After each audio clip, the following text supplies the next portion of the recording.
You are listening to the Fine Food and Healthy Living Asia podcast, where we talk about fine food and healthy living throughout Asia. So let's get started.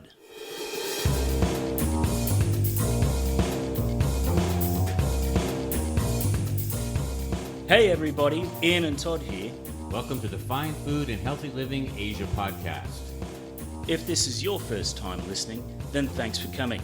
The Fine Food and Healthy Living Asia podcast is produced every week for your enjoyment, and show notes are found on our Facebook page. Come back often and feel free to add the podcast to your favorite RSS feed or iTunes. You can also follow us on Facebook and Instagram, or on my blog, at&nbsp.com. That's Todd with 2 D's in Asia.com. All links are in the show notes. Now, let's get started. Hello. This week we have a special holiday edition of the Fine Food and Healthy Living Asia podcast.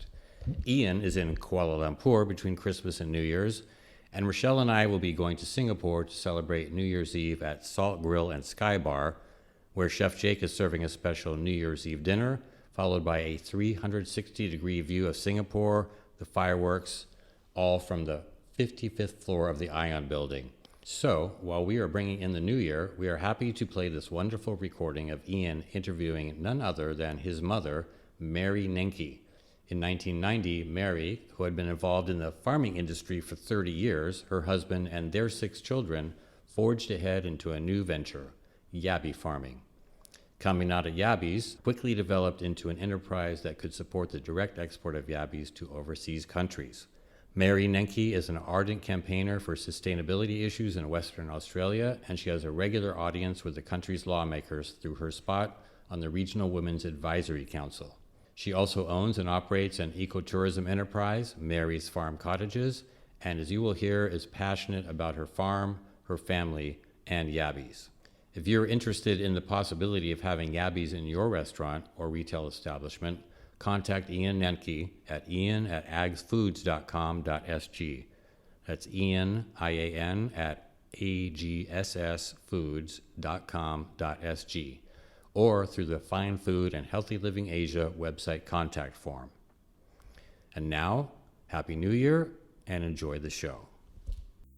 Welcome, listeners, to this new podcast. It's a great podcast to be dropping into. We talk about seafood. It's fantastic. So it's great to have everyone listening from Singapore.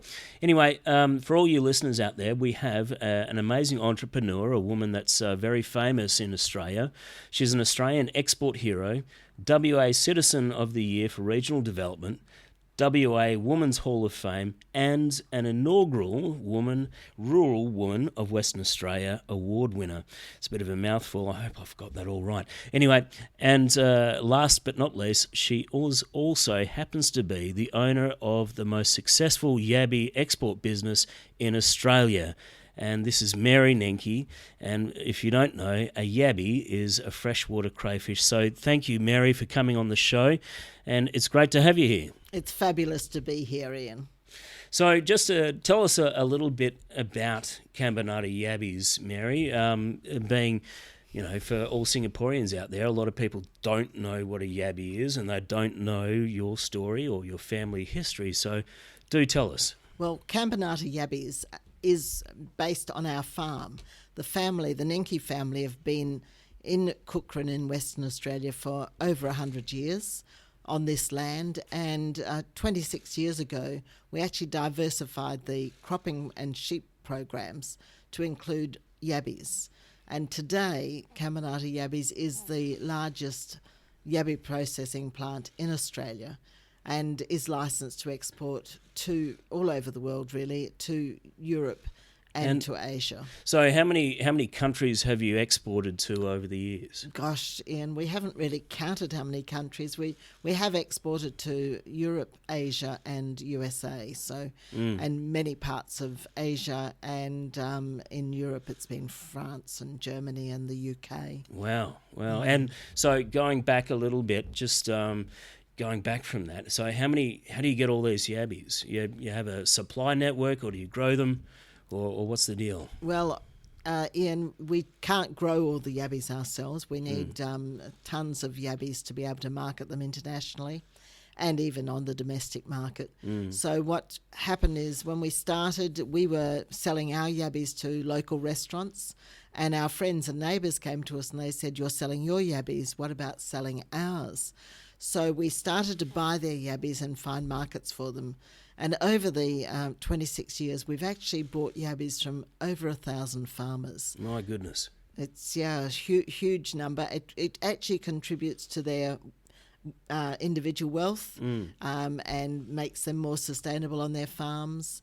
And of course, over those years, we've learnt how to handle yabbies, how to maximise production, and how to deliver a very fresh live yabby. It's quite a green, sustainable product, from what I hear. So, in terms of there's no growth hormones that you hear about from other industries.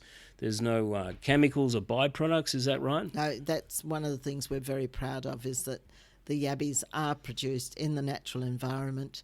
They're a little bit like free-range chickens. They live on the farmers' ponds or dams, as we call them in Western Australia, and they feed them some extra grain to make them grow really well. So definitely, low maintenance, healthy. No hormones, no antibiotics. And what about the cholesterol count? I mean, everybody these days are all worried about health, food benefits, all that sort of stuff because, let's be honest, I'm 40 years of age. I went to the doctor the other week. He said that my cholesterol's really high. Now I've got to go on cholesterol tablets.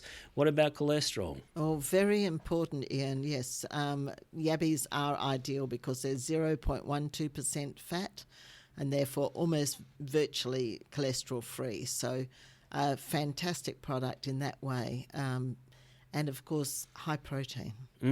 Oh, fantastic. So, and in terms of taste, how can you go about taste? I mean, there's a lot of competition out there. Crayfish, for example, they tend to they're so expensive. They tend to have a really strong, like almost overpowering taste in a lot of your meals. And then prawns, they're great to eat, but they're almost a little bit light on the taste. How do you find yabbies? Well, how we would explain a yabbie is it's a really sweet, delicate flavour. You never get sick of them. I can actually eat them any day of the week because there's so many things you can do with them. You can do them tempura, you can do them in chili, you can stir fry them with a bit of garlic, or you can just simply steam them. And, we actually serve them to many of our Singaporean visitors to our property. We've actually got cottages on our property, and Singaporeans come and stay with us, and they just love them simply steamed and served with our special soy, ginger, chili sauce. My taste buds are already watering. So you've got a property there. It's a mixed business property. It's quite entrepreneurial, as I said in the introduction. So that the farm not only has the yabbies, you also have some farm stay or like a mini resort, so to speak, on the side as well. We do indeed, and we love to have visitors there. They actually love the wide open spaces, the starlit skies, and of course eating yabbies. It just sounds absolutely magical and amazing. Now, just getting back to shellfish for a second. So what are some of the key points would you advise people to look for when it comes to shellfish? What should they be looking for? Should they be looking for freshness? Should they be looking for live product? It doesn't matter if they're cooked or frozen. What are your thoughts? Well, it actually Singaporeans that taught us how valuable live is. And we had Singaporean friends come and stay on the property, and they taught us how to cook yabbies. So basically, a live yabby you can't get fresher than live. If it's not alive, it's dead, and if it's not dead, it could also be frozen. So we all know that fresh is the best, and so a live product you just can't get better than that. No. And So out of curiosity, how long does a live yabby live for? If you ship it from your facility in Australia and it goes to the airport all the way to Singapore, How long does it expect to live for most chefs and for the consumers out there that are coming to their restaurants? Look, the great thing about a yabby is that it is a cold water species, so we can actually chill it down and ship it, and it will actually live in the cool room for at least a week. Wow. Yeah, it's a long shelf life. That's quite unique because I mean, if anybody knows anything about crayfish, for example, they only have a 30-hour shelf life out of water, so that's really incredible. Now, we'll just wrap this up. We'll start to wrap up the interview. I won't keep you here forever, Mary. Just going on to what's your favourite recipe?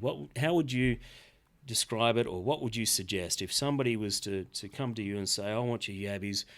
How would you have it? Well, I have to be honest, Ian, my favourite is steamed. Simply steamed, because that preserves the flavour of the yabby, so you actually taste that sweetness and that freshness, and then have some dipping sauces on the side. So it's very simple for the chef. It just means that they have to create a fabulous dipping sauce, but they've got a fabulous product that they can serve simply steamed. Of course, they can also use their heads to do other things like, chili yabbies and garlic and all of those things. Anything you can do with seafood, you can do with yabbies. Yeah. So but essentially, unlike you get a lot of seafoods, they need a lot of spices or additives. But for yabbies, keep it simple, because the yabbies, the food, the taste, it all speaks for itself. Absolutely. The most important thing is not to boil it, because you're going to throw away the flavour with the water. So the best thing is to steam it and eat it simply. Wonderful, wonderful. Thank you very much, Mary Nenke, for coming on to our show today. We loved having you here today. If you'd like to learn more about Cambinata yabbies, where to find them, which restaurants to go to, give us an email, send it out, give us a call. You can find me through my website. It's not a problem. And thanks, everyone, for tuning in again. Have a good night. And thanks, Mary. And thank you, Ian.